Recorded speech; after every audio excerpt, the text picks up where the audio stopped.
Okay, so welcome back, and this talk is going to be about CodaLab Competitions and about running shared tasks. So here's an overview of what I'm going to be talking about. First of all, I'm going to introduce what shared tasks are. Then I'm going to introduce CodaLab Competitions, which is a tool that you can use to run your own shared tasks. I will give a tutorial-style introduction of how to organize your own shared tasks with CodaLab Competitions. I'll speak briefly about the possibility of using CodaLab Competitions in the classroom for student competitions, and end with my own assessment of the CodaLab Competitions platform, some things to watch out for maybe. So, what are shared tasks? Well, a shared task, you may also know it as a challenge or a competition or an evaluation campaign or an evaluation exercise, is basically a way of getting a bunch of researchers together to do some sort of a data processing task and with different approaches and seeing whose approach works the best.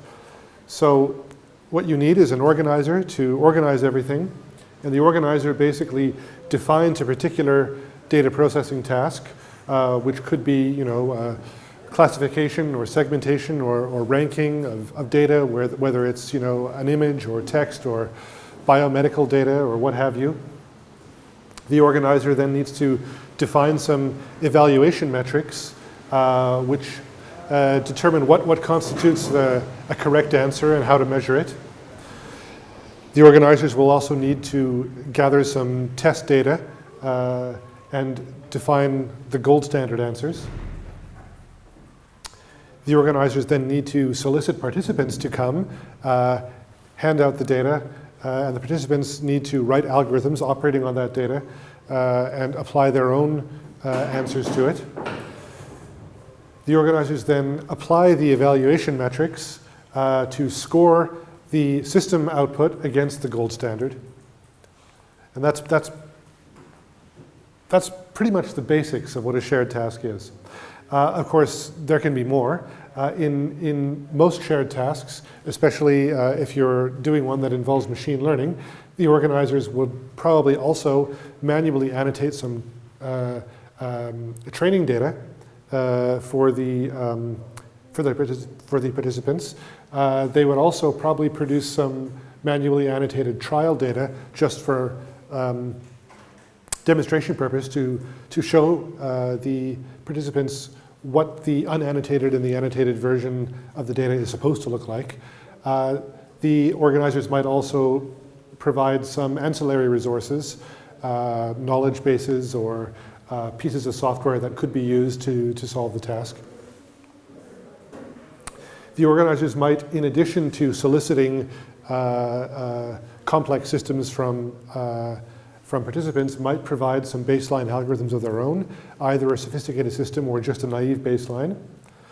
And hopefully, after doing all of the scoring of the participant systems, the organizers would hopefully write a paper which compares and analyzes all of the different submitted systems, as well as the baseline algorithms if they produced any.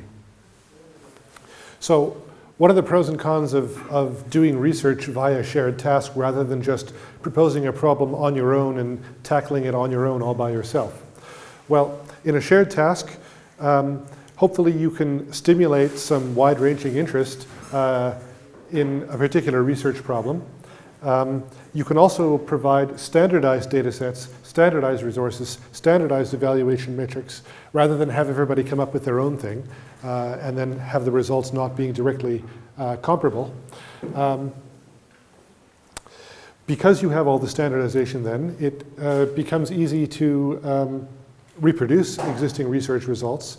As long as you leave your data up and your scorer up on the web, then other people can download it and run everything the exact same way that you did. And of course, if you have a shared task in the context of a workshop with published proceedings, then you have a great deal of research where the publication of the discussion is centralized rather than scattered in many different conferences or journals. Cons of doing a shared task, well, rather than just winging it by your own, you need to do a lot of advanced planning, which can take a great deal of time and a great deal of effort. It's typically not something that you want to do by yourself, but rather you would probably get some sort of a team involved. In addition to the planning, there's a very large organizational overhead, because not only do you need to generate the data and plan on the evaluation metrics and everything in advance, but you actually have to do a lot of implementation. You've got to package the data nicely, you've got to distribute it somewhere, you've got to do some publicity to attract people to the event. You've got to communicate back and forth with the participants, particularly if they submit something and it doesn't work, and then you have to go back and forth like that. Another possible con is that something called teaching to the test. I'm not sure if you're familiar with this term. In America,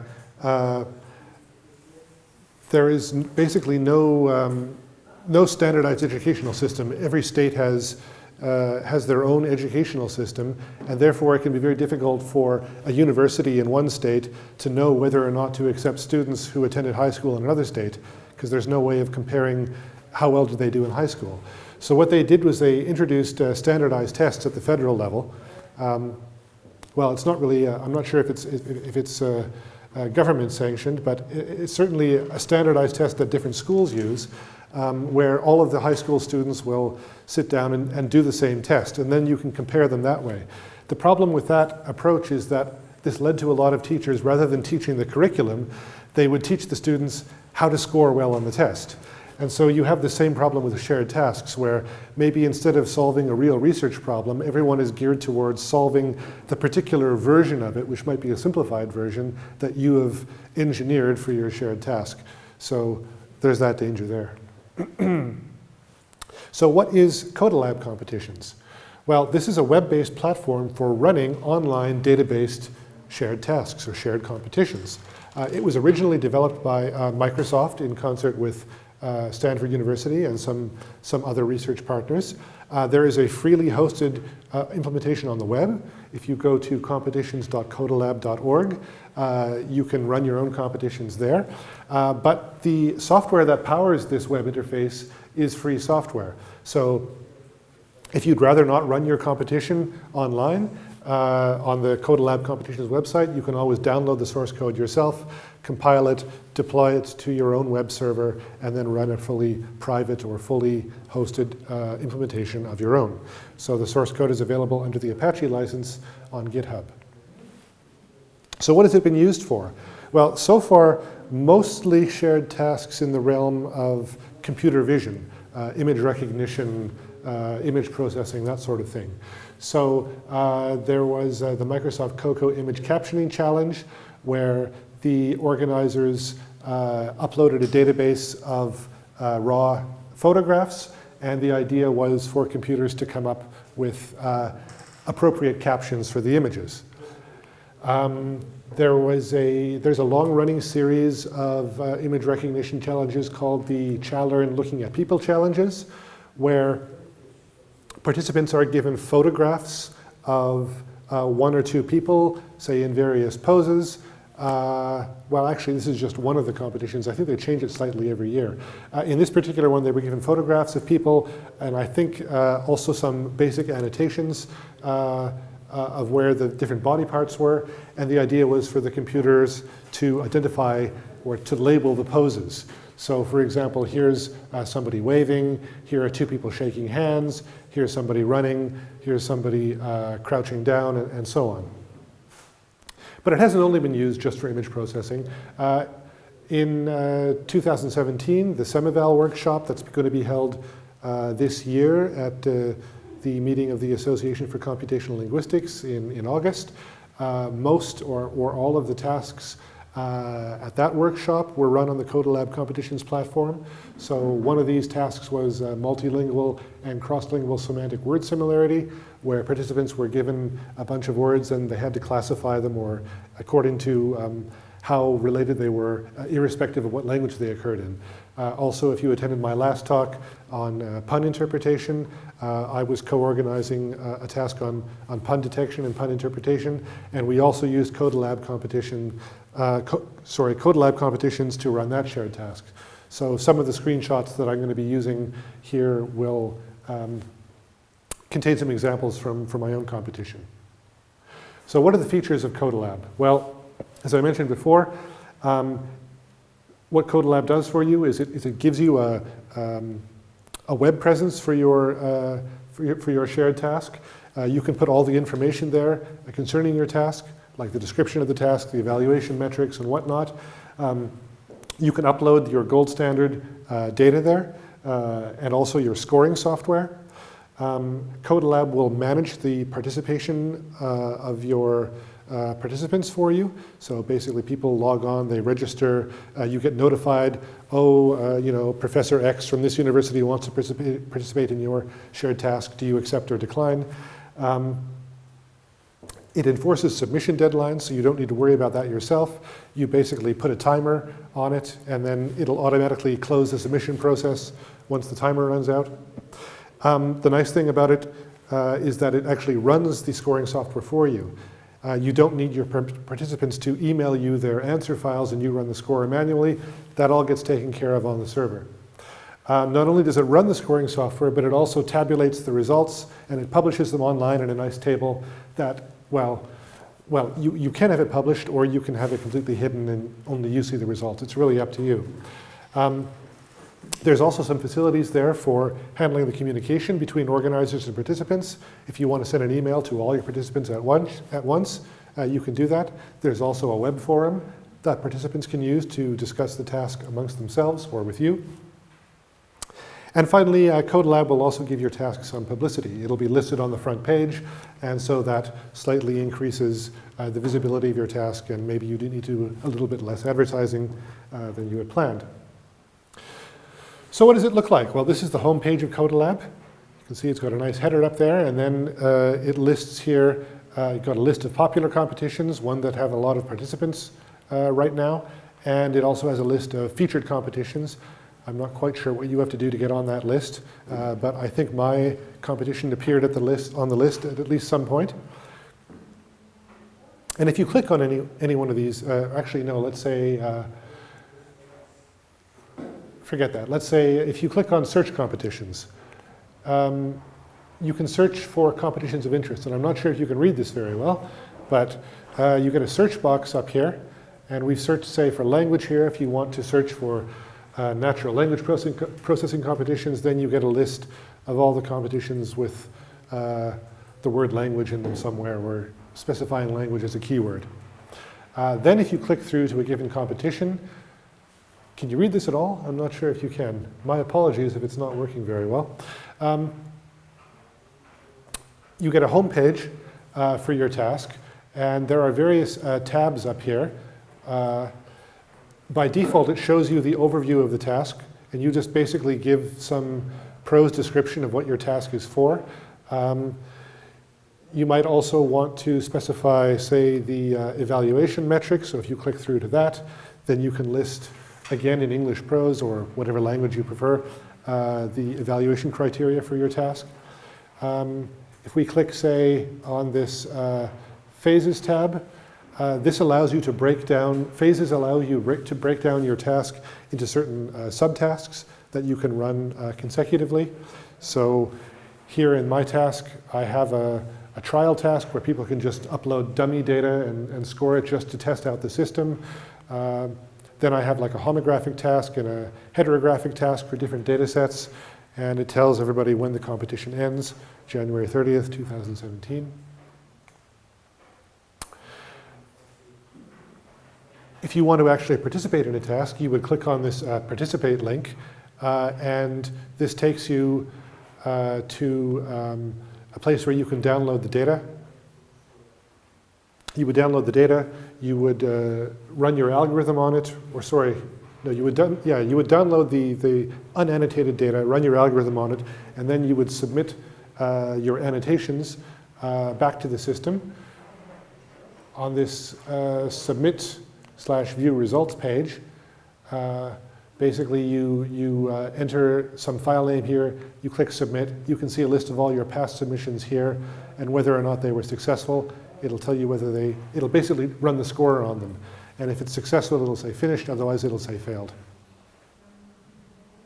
And of course, when you try to submit results, you can select which phase you want to submit them to. This is the results page. So once you've actually submitted your system, it should appear in this table of results. This is known as a leaderboard. And again, typically there's one for every phase. So these are all buttons that you can press and get different leaderboards here. So usually the organizers will make this leaderboard public, and you can see how your system compares to all of the other ones. And the nice thing is, of course, so here's the username. You can give it a team name for your user. And these evaluation metrics are defined by the organizer. The table is sortable. So how can you do this for yourself? Well, I'll give you a relatively quick tutorial. Once you sign up with CodaLab, and you do need to create an account, but it's free, you can click on, in the header, this My Competitions link. And this will take you to a list of all the competitions that you're currently running. So I'm currently running 3 competitions. Actually, they're all over by now, but it still displays them. And if you want to add a new competition, you click on this Create Competitions button. And it'll take you to another form where you can upload your competition. And all the competitions in CodaLab, you need to create them offline. You create them in an archive known as a competition bundle. And this is basically just a zip file containing all the web pages for your competition. You know, this data page, the evaluation page that I showed you before, they're just HTML files. You also include your scoring software. You can include a logo for your competition. You include the data sets.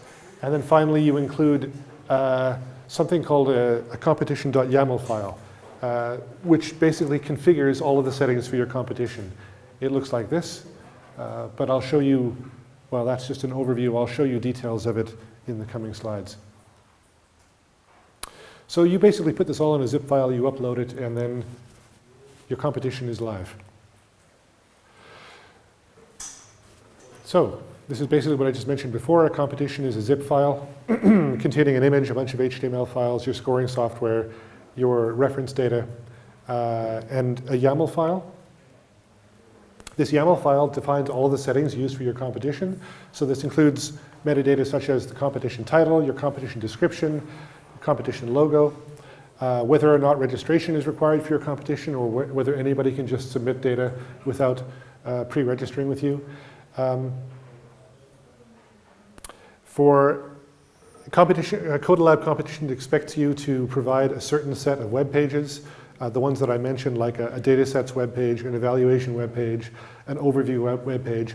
But you can provide other web pages if you want as well. And you basically list these pages also in the YAML file. You list their file names. Also, you need to list various phases you have in your competition. You don't need to have more than one phase, but you need at least one. And then finally, you need to define the format of the leaderboard. That is the table where the results are displayed. So let's go into a little bit more detail. So this is this competition.yaml file, or at least the top part of it. So it's very simple syntax. It's just a key value file. So your key is title, then the value is the actual title as you want it to appear on the web page. You can give a brief description of it. You can indicate a logo, whether or not registration is allowed, whether or not teams are allowed, the ending date for your competition, and then you have a section where you list all the web pages for your competition. And then you end up, you've seen this slide before, with this home page for your competition, and you can see this data set page here. The actual HTML files, they're not complete HTML files actually, they're just snippets. So this data set page that you see here, I don't need to specify the HTML for the whole thing, I just need to specify this little snippet here, and this is basically the entire dataset HTML file. You can refer to other documents in your competition site, or you can refer to off-site links. Phases, as I mentioned, is a way of splitting up your competition into subtasks. Each phase will have its own title, its own starting date, possibly its own scoring program, its own data, and its own submission limit. You can run phases in parallel, or you can stagger them, or with some difficulty you could also run them in sequence. And it's also very common to have a trial phase for some sandbox testing, just to get people familiar with how the system works. So here's an example of how you define some phases. So here's my first phase. I give it a number, a label, starting date, how many submissions are allowed. Because it's the trial phase, I let people submit as many times as they want. For the actual testing phases, I would generally make the maximum submissions lower, say 1 or 2, because I don't want people to game the system by just continually submitting results until they get something with a high score. And you can specify whether or not you want the results table to be viewed. You also need to specify the scoring program and the reference data. And so this is basically what the phase page looks like. Again, might not be so visible, but you can see I've got a trial phase and 2 test phases. The leaderboard is your dynamically updated results table. So every phase can have 0 or more leaderboards. You can either have them hidden or you can have them public. Each column in the leaderboard is a particular scoring metric that you want to use, like precision, recall, F1, even maybe execution time if the goal is to find the algorithm that does a known task the fastest. And every row of this table is going to be a submission from a particular participant in your task. So you define the columns however you want. You can define the numeric format for them, and you can also rank which of the columns you want to have the highest priority. If you have several different metrics like precision and recall, well, which one do you want to be the deciding, which metric do you want to be the one decides what the winner of the competition is, if any? And so here's an example of how you define a leaderboard. So again, you define a leaderboard, you give it a name, you give the name of the different metrics you want, what ranks they have, you can give some numeric format and so on. And then this is how the results table will appear. So regarding the scoring programs, you basically provide a zip file that contains the arbitrary gold standard reference data, and then you provide another zip file that contains an executable score and a metadata file that describes how CodaLab Competitions is supposed to run the score. And this metadata, it's basically, metadata file is just 2 lines. The first line is the description of the scoring program, and the second line is the command line that you want to run the score on the data that people submit. And you can use 4 variables here. First of all, the directory containing the score, the reference data, the submission data, that is what the participants give to you, and some directory for the output. You can write your score in whatever language you want, as long as it exists on CodaLab Competitions. It seems to be running on some sort of a Linux system, so you could use whatever comes, standard, Python, Java, Perl, whatever you want. The score needs to output a key value file named scores.txt. Each key corresponds to one of these columns in your leaderboard. So something like this is an example of an output file where we have 4 metrics and the 4 values. When CodaLab Competitions runs your score, it will capture the output of standard error and it will report it to the submitter. So in case that they submitted a results file that had syntax errors in it or something, you could make sure that your scorer gave them a meaningful error message so that they can correct the submission and resubmit it. And the output is also available to you as the organizer. So to summarize, we have a bunch of HTML files. We have a competition.yaml file containing the configuration. We have a bunch of data files. We have a scorer file. We put them all together into a zip file, and then we upload this zip file on the CodaLab Competitions webpage. So CodaLab Competitions will unpack this file. It'll do some testing. Usually it will warn you if there's some sort of a syntax error in your file. And then this competition will appear on your list of My Competitions. By default, the competition will be hidden from public view, but you have the option of publishing it. What does publication mean? It basically just means it shows up on the competition, on the CodaLab Competitions homepage and on the search page if someone searches for it. You can leave it unpublished if you want, and then you will be given a secret URL that you can give to participants if you want to have a private competition. Once you've uploaded it, editing the original YAML file is no longer possible. Directly editing it, rather. However, you can edit a competition online, and it'll give you this web form where you can, edit all the same values that are in the competition YAML file. You can change the title, the description, the logo, all the phases, the trial data, the test data, score, whatnot.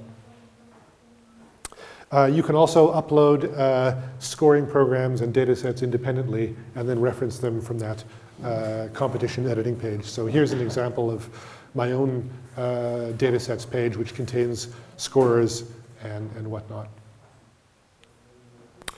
So then you have a submissions page after your competition is done or when it's in progress. You can download a list of all of your, you can download the original system output from the submitted systems. You can download the results table as a comma separated values file.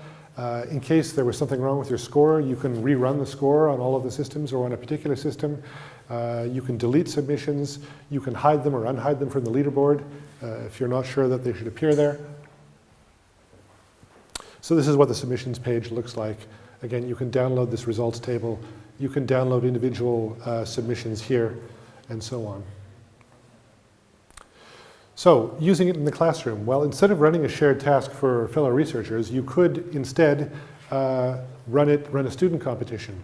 There's been a project at the Universität Paris-Saclay where, well, it's an entire class all about running shared tasks, where the students actually have to make their own shared tasks using CodaLab Competitions and publish them for other students to do.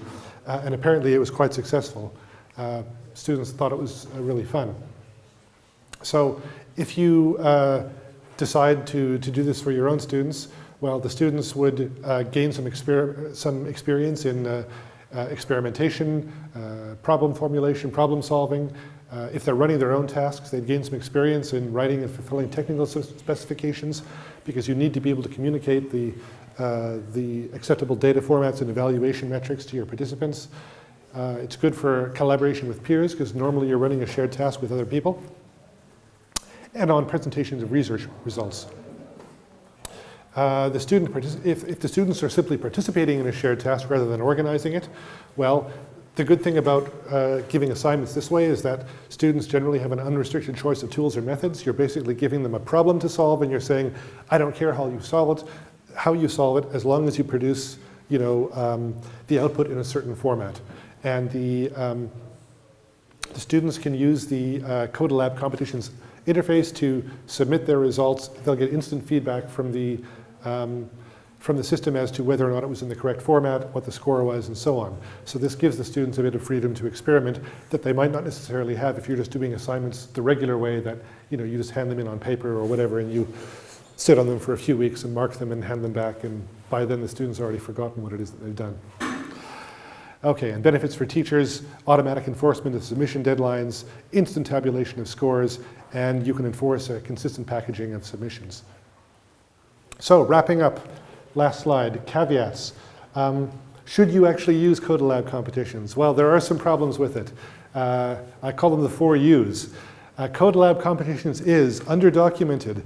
All the stuff that I've explained to you, I had to figure out mostly on my own, because there's no one CodaLab Competitions manual where all of this stuff is written down.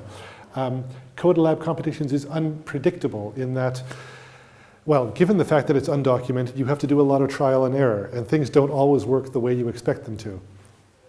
It's unintuitive in that even when things work in an obvious way, it's not obvious why the designers chose them to work that way.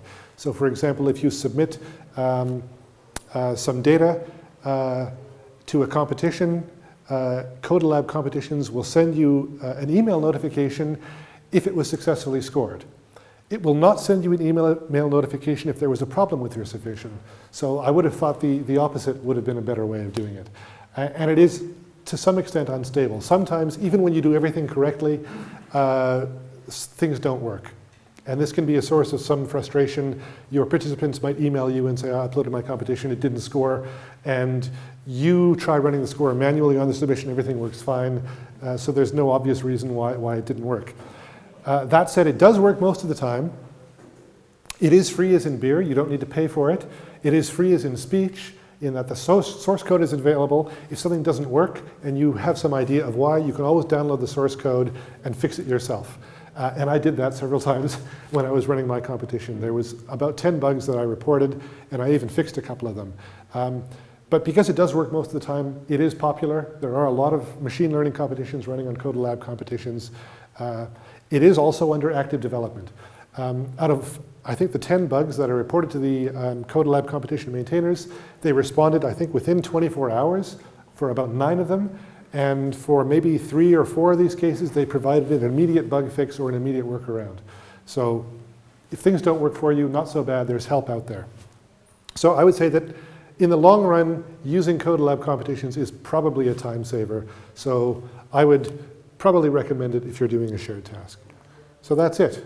Thank you for attending my CodaLab competitions talk. If anyone has any questions, I'd be happy to answer them now.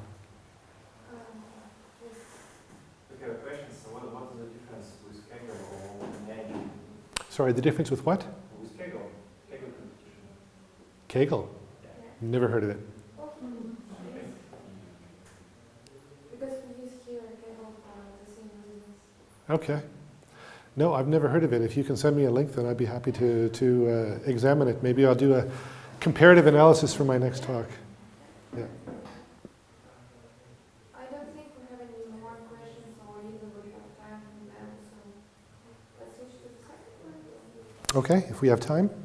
Let's start with 15 to 20 minutes. Is it okay? Well, I think mine will take half an hour, but I can do the first part if you want. Yeah, let's do this way.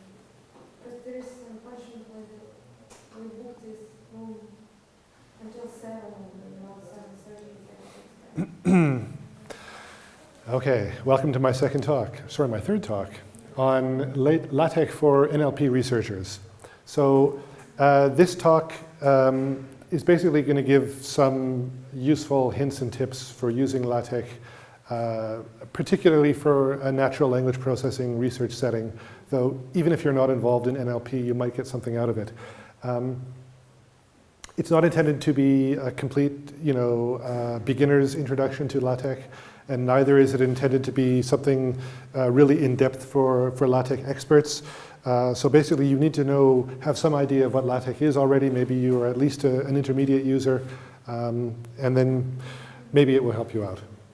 How many of you actually use LaTeX? A couple of you. Okay, so it might be marginally helpful. So here's what I plan to talk about. I'll give some basics, some matters of style, maybe some common problems that people have with their LaTeX documents. I'll talk about some packages you can use for linguistics and computational linguistics. Some tips on using collaborative editing, some tips on using source control for collaborative editing. Converting to and from other formats. And end with some links to further resources and documents you might want to consult. So, the basics.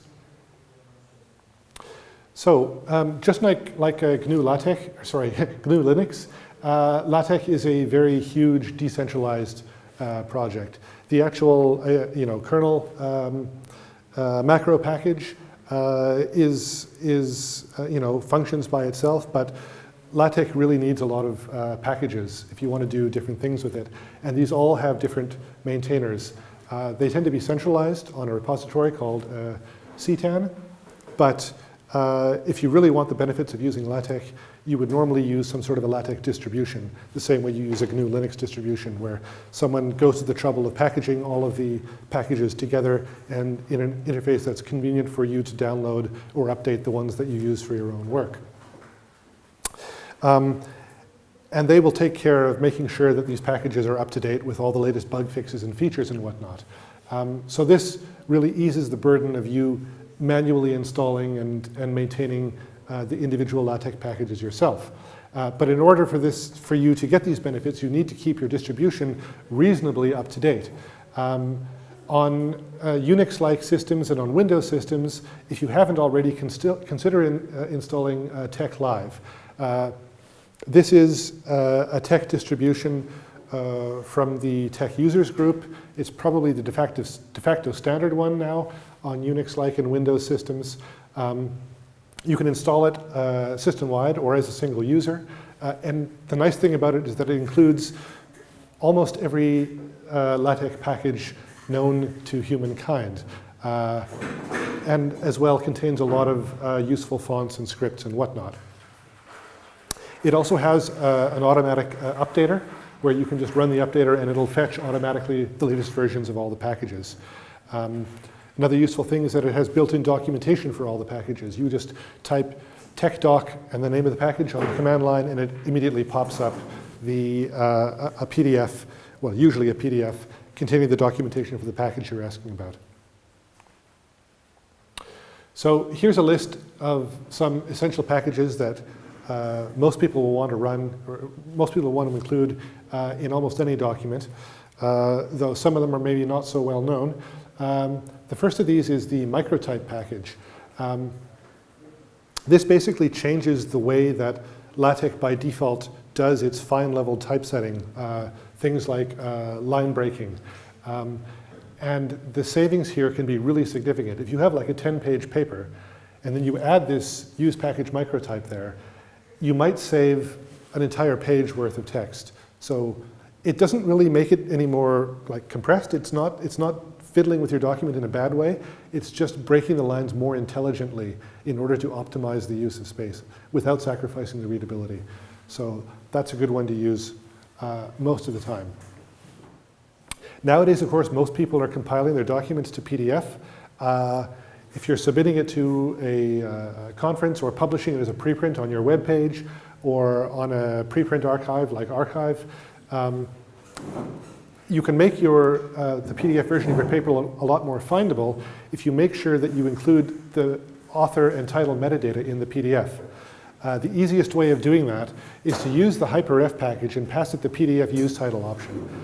And this will just make sure that it'll use your title and author commands and it'll automatically put that in the PDF metadata so that when you search with Google or Yandex or any kind of search engine, it'll automatically fill in the title and make your paper a bit more discoverable.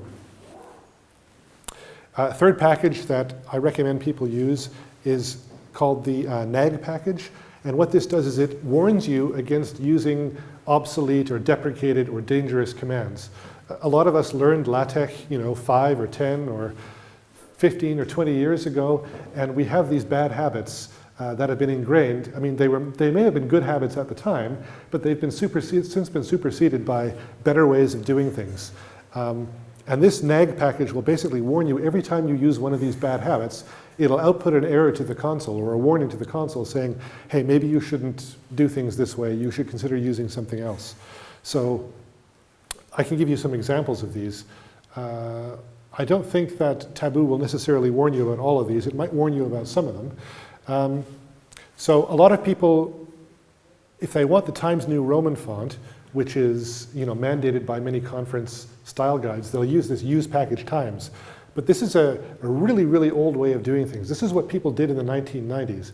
And unfortunately, a lot of conference styles still have this in their style files. But you shouldn't do it this way because it doesn't set matching fonts for math and sans serif. You end up with this really ugly mishmash of fonts if you do it that way.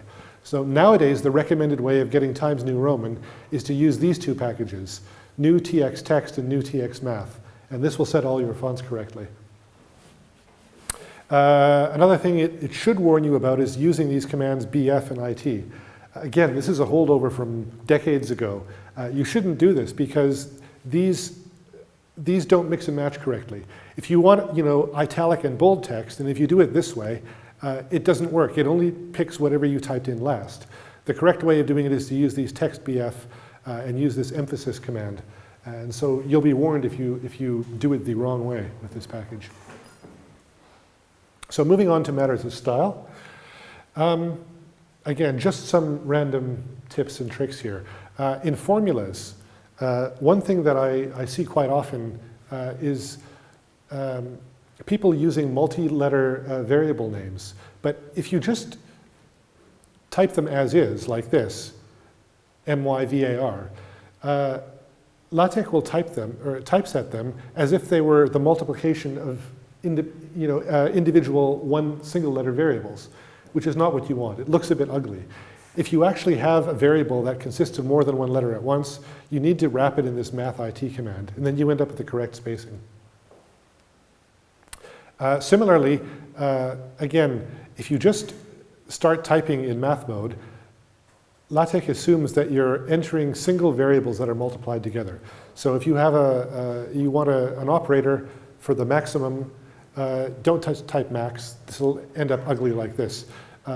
Operator names are normally, LaTeX provides you a number of standard operator names, including max, which you can use, and it'll typeset it in Roman text to make it obvious that it's not a variable.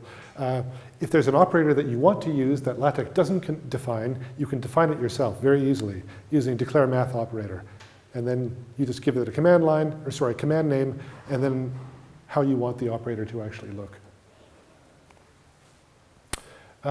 Regarding floats, another mistake that a lot of people make is using, or rather abusing, this H specifier when doing figures and tables.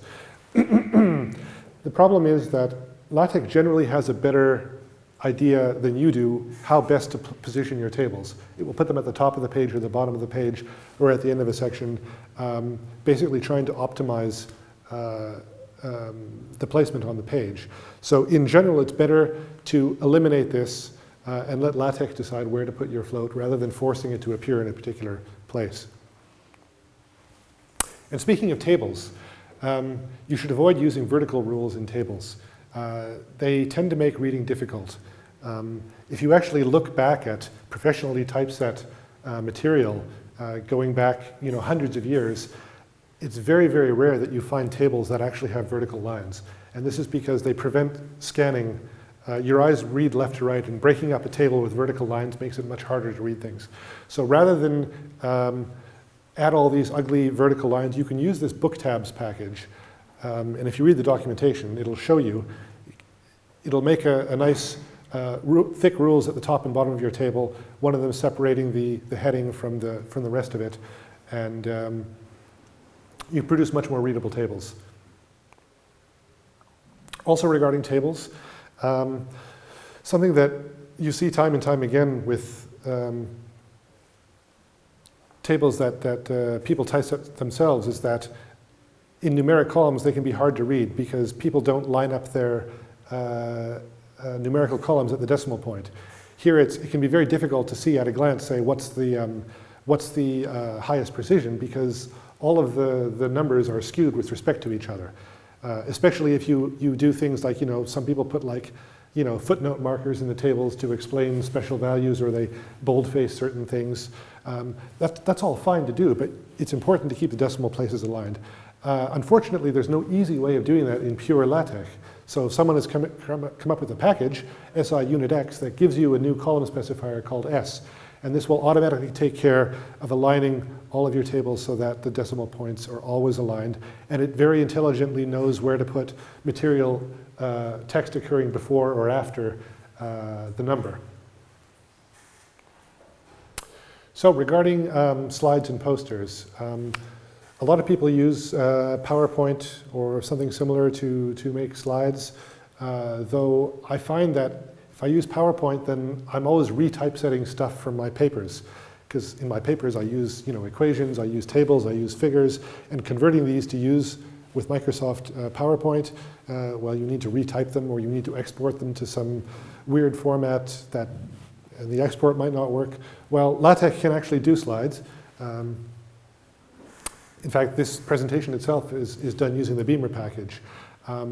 So it's another advantage of using LaTeX for your slides is that it's compatible with source control systems, whereas Microsoft PowerPoint isn't really. It's just a binary format. And the generated PDFs are also faithfully reproduced. If I make a PDF version of my slides, I can pretty much guarantee it'll look the same on any computer. Whereas on PowerPoint, I don't think it saves the fonts. So you make some really nice presentation on your computer, you take it to a conference, you plug it into the machine there, and it looks completely different because they've got different fonts. Of course, the disadvantages of using it for slides or for posters is that there's no GUI for manually positioning elements, which you might want to do, especially in a poster. And it's also harder to do complex animations on slides.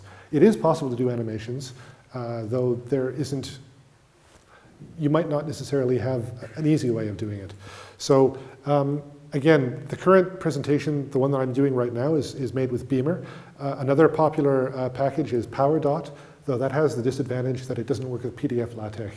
You need to do this relatively old way of compiling LaTeX to a DVI file, and then converting the DVI file to a PostScript file, and then maybe the PostScript file to a PDF file. So it's probably not as popular these days. For doing posters, there's a nice package called Tix Poster and another one called Beamer Poster. So I'll show you a couple of examples. Well, first of all, I mean, this presentation itself is done with Beamer. PowerDot looks like this, though of course you can use different templates. One thing I like about PowerDot is that it generates this table of contents with basically multiple levels. And these are all hyperlinks, so if you were to click on any of these, they would automatically expand and automatically jump to the right page. It's probably also possible to do this in Beamer, though I'm not aware of any template that does this out of the box, or at least not as nicely as PowerDot does. Here's an example of a Tix poster. You can make nice posters also in LaTeX, starring my ferret Pafnuti.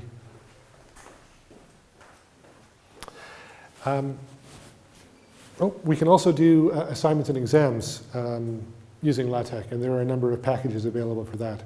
So the advantage of using LaTeX for your assignments, your exams, if you're making them for your students, is that you can easily reuse formulas, diagrams, etc. from your lecture slides. Again, presuming that you're using Beamer or something to do your slides. A nice feature of many of these packages is that for every question you list in the assignment to the exam, you can specify a point value, and then LaTeX will automatically sum up the point values at the end and make a grading table for you. A lot of these packages have convenience functions for formatting long answer questions, fill in the blank questions, multiple choice questions, and so on. And you can do selective printing of solutions for the answer key. You might have a large database of questions that you might want to use, and every semester you might want to generate a different exam that selects at random different questions from your database, and there are packages that do that. So the popular ones are these three that I've listed here, and there are a couple more, exam and EX Sheets for doing exams. Actually, EX Sheets does both assignments and exams. So what sort of support is there for typesetting linguistics and computational linguistics? Well, the first thing you might want to do is typeset text in foreign languages, though if you've been using LaTeX to do Russian, then you probably already know how to do this. By default, LaTeX assumes your text is in English. If you use the Babel package, then you can specify different languages and then use the foreign language command or the begin and end command, wrapping it in the language that you want. And this will automatically make sure that the hyphenation is correct for the foreign language. It'll also change your section titles, that sort of thing, your enumeration lists. Recently, there's been a new typesetting engine called ZTech, and its LaTeX equivalent ZLaTeX, which has much better support for fonts and encodings. Particularly, well, if you use this new polyglossia package, it has even better support than Babel for non-Latin scripts. So it might be even better for things like Russian. Babel can do Russian, but maybe polyglossia is better. I don't have too much experience with it, though it works very similar to Babel. You would just include this package. You would indicate which other languages you want in your document, or even the main document. You need to make sure that you specify a font that has the Cyrillic letters, and then you can just wrap your foreign language text in text Russian or begin Russian in Russian. Enumerated examples in linguistics. Very often in linguistics you want to keep track of a bunch of examples and you want to have them numbered. They have a particular style where normally they have numbers on the left in parentheses. There's a package called GB4E which will do this for you.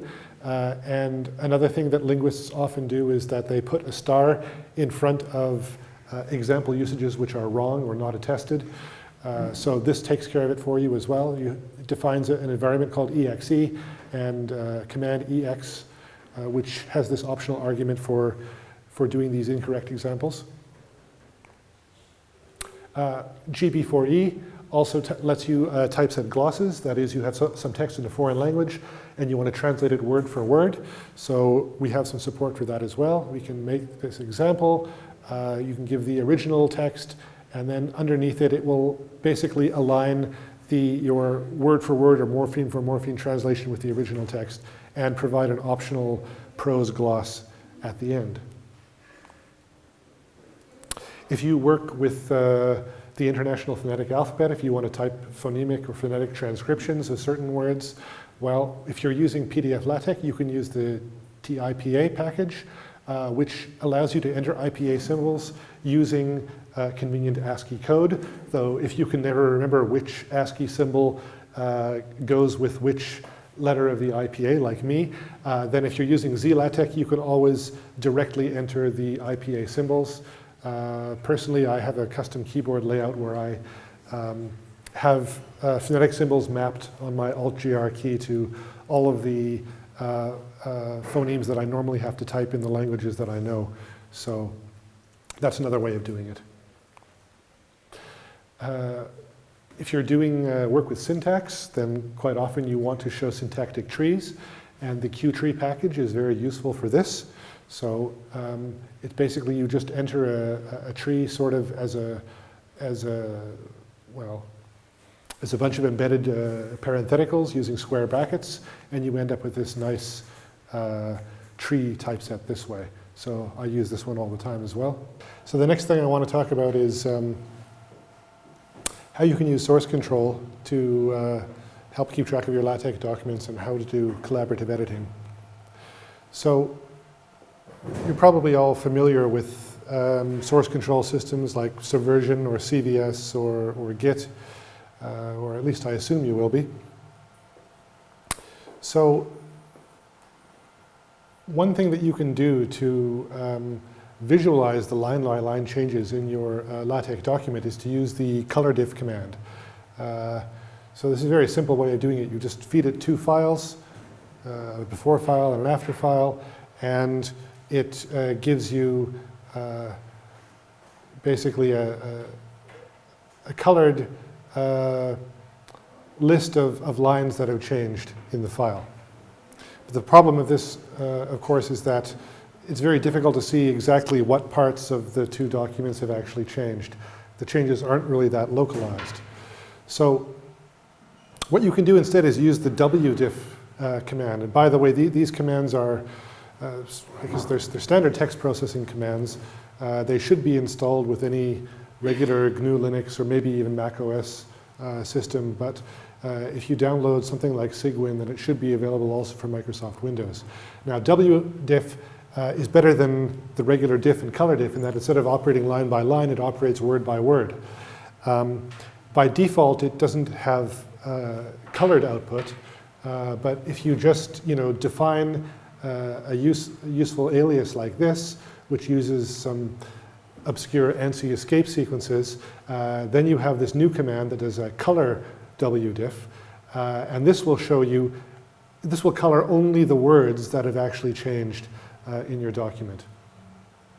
Now, if you're using a source control system such as Git or SVN, you can integrate this cwdiff command with the standard command that Git provides to do diffs, so that when you type git diff, it'll automatically show you, output like this, where only the words that have changed have been colored.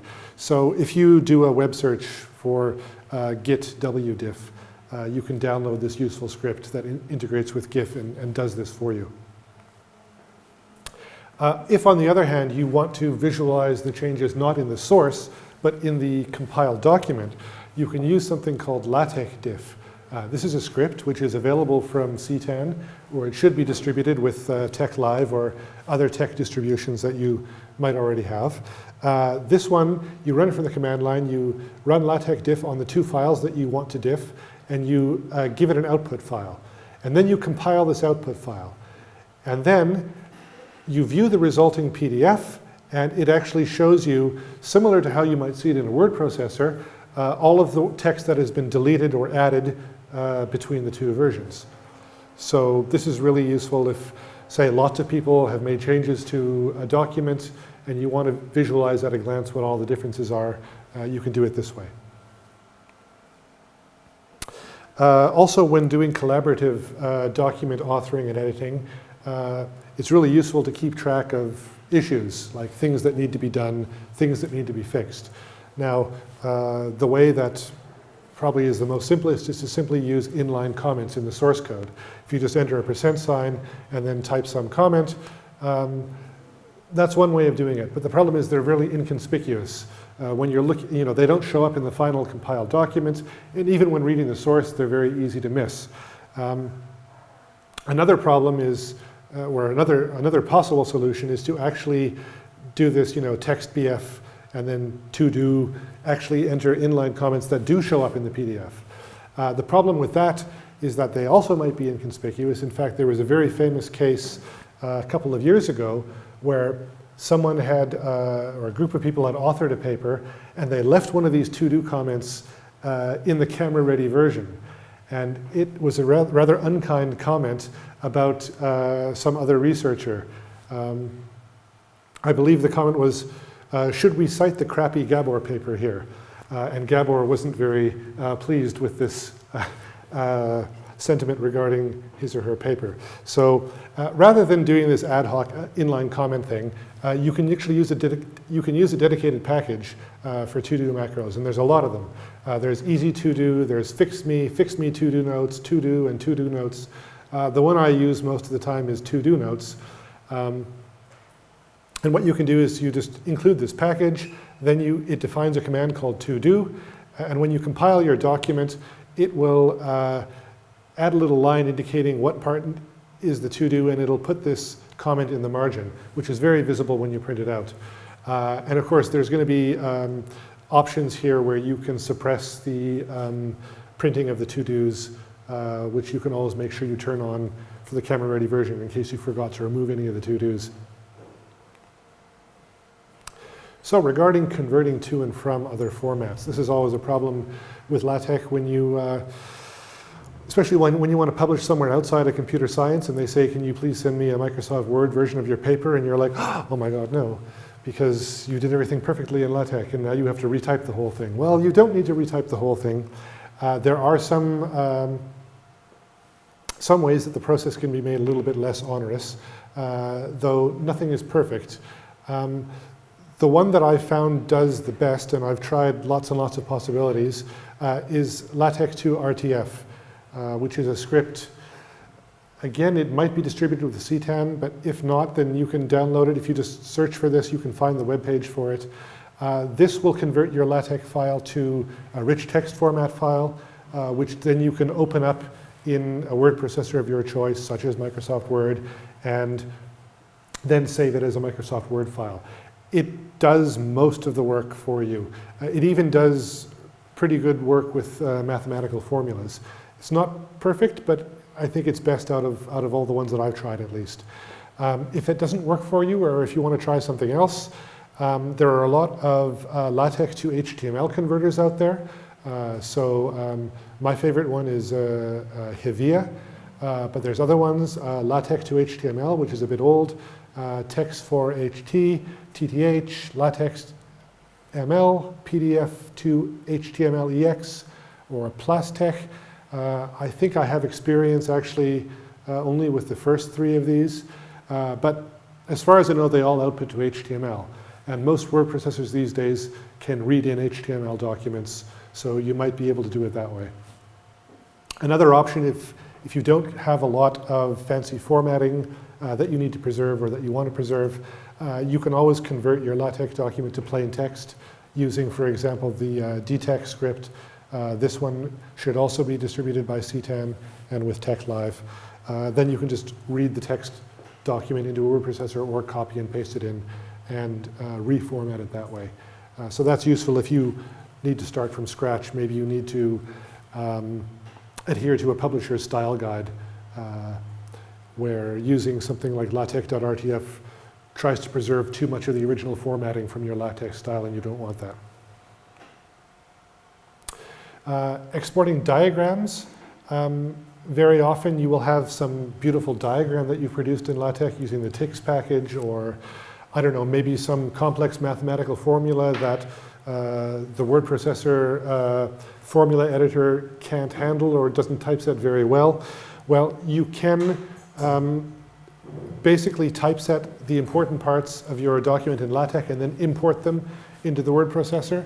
The way that you can do this is using the standalone class, and this should be distributed with TechLive.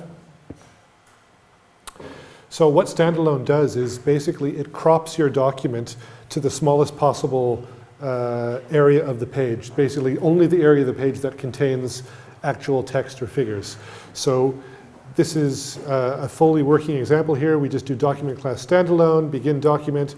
We enter our fancy formula here or whatever we want to typeset, and the resulting PDF is exactly this size, containing only this text.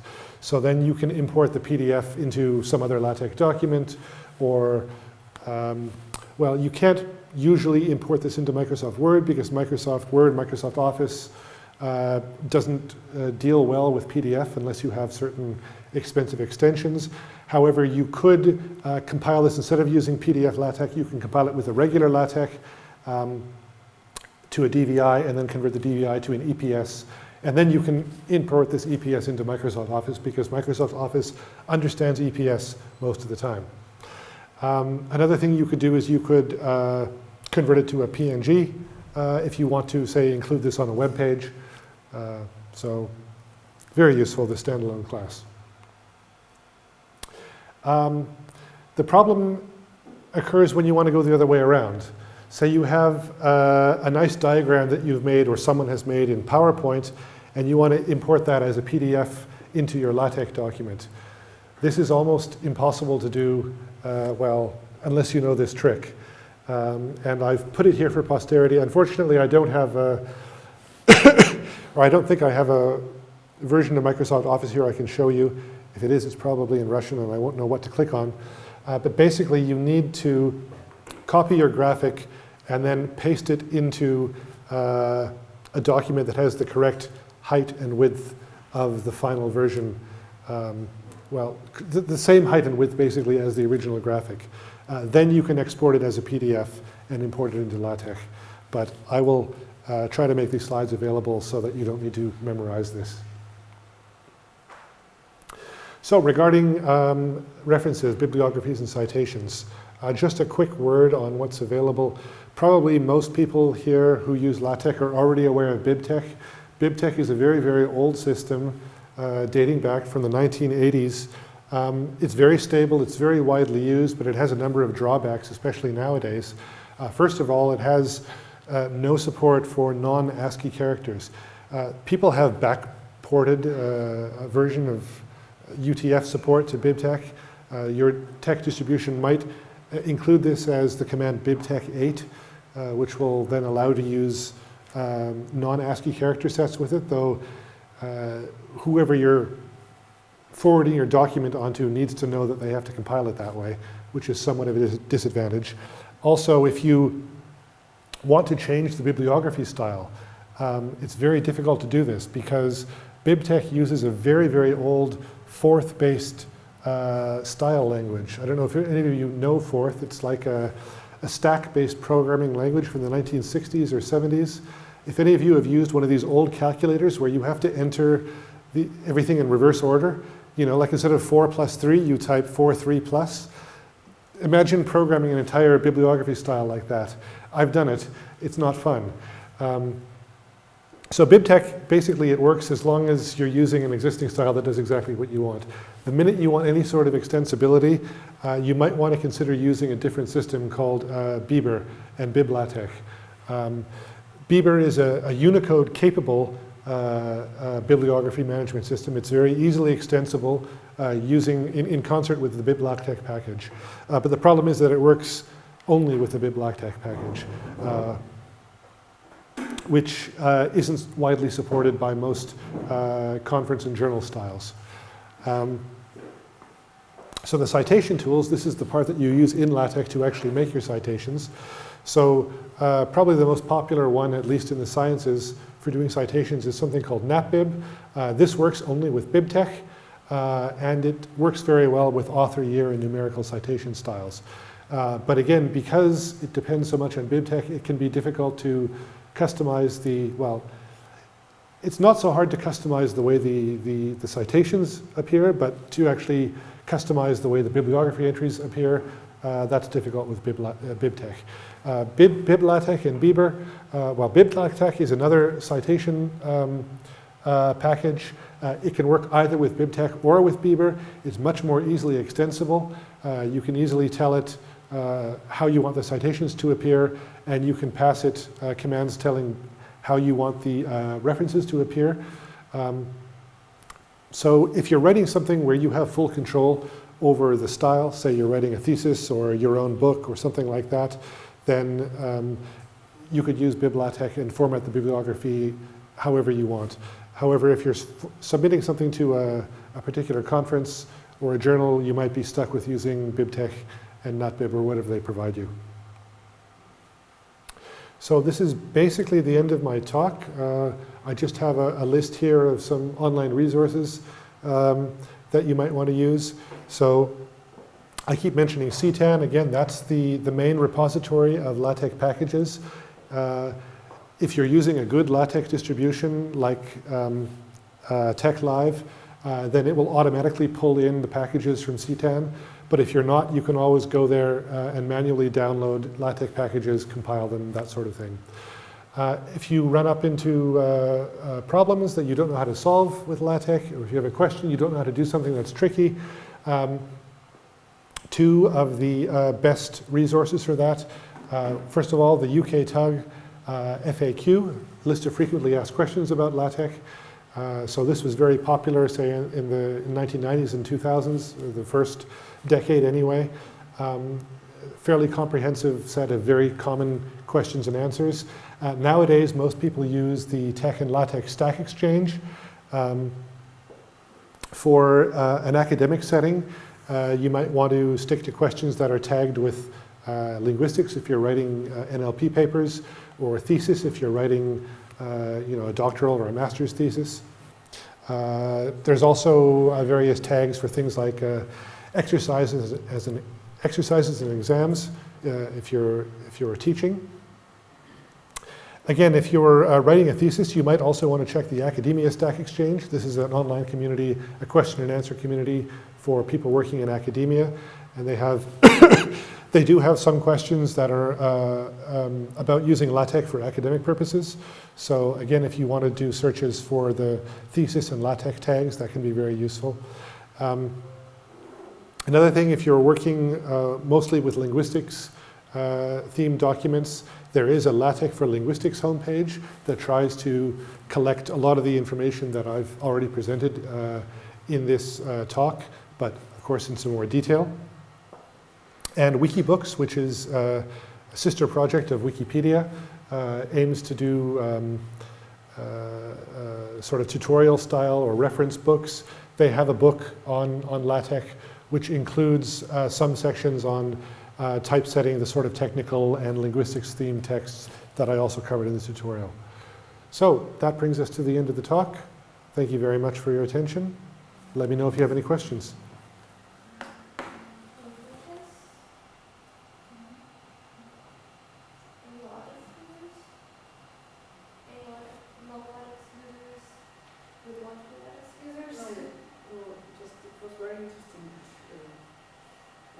what we, not what we, but the times for the discussion we had with many lists recently, right? Yeah, sorry, I interrupted. Well, the story is that here we want to introduce something called digital literacy, right? On all faculties, and computer science faculty should be responsible for this, and we were discussing what linguists need, and one of the ideas was teaching LaTeX in a way, right? Yeah. So is it that way you want it? Well, probably not starting with, say, presentations, but just a more general idea about Yeah, you might want to do a presentation giving the advantages and disadvantages, maybe show some examples of stuff typeset with LaTeX, and then maybe give an introductions with first principles, and then maybe move on to the linguistic specific stuff after that. But if you want to adapt anything that I've got in this slide, then you're welcome to. Yeah, the only problem was the applicability of LaTeX to different domains, say for philosophers and historians. I'm not sure that we actually have any templates in LaTeX for their conferences. And it's extremely useful for the computational linguistics conferences, as well as some other engineering conferences, competitions, and so on. Yeah, well, We it's... have a kind of a split in various domains. Yeah, well, it's not used only in the scientific and technical fields. I mean, there's a lot of, well, linguists do like it because of, things like the support for the IPA, syntax trees, some of the things I showed. Maybe a bit less so in philosophy, unless it's doing, the kind of philosophy that involves a lot of mathematical style reasoning. But you will find no shortage of people in the humanities, history, literature, whatnot, online, in these LaTeX communities I mentioned, like the Tech Stack Exchange, and they're very, very ardent and passionate LaTeX users. They might not necessarily use it for publishing in journals, because the journals usually retypeset everything anyway, but if they're writing their own books, or they're writing theses, or exams or whatnot, then they will use LaTeX, and a lot of them are very, very happy with it. There are a lot of LaTeX like bibliography styles that are patterned after the sort of citation styles used in the humanities. They like to use footnotes and endnotes rather than this author year style citation. And there is very good support for that in some of these packages. So I think it's just a matter of finding out what sort of citation styles and typographical needs that they actually have, and see if then you can match that to what's available, what are people using, what do people recommend, and then also try to tell them, well, what are the advantages that it has over what they're using now. If they don't see any advantage over it, then there's no need for them to adopt it. But if LaTeX can do something that the existing system can't, or the existing system is harder to use, then maybe it's worth it. So.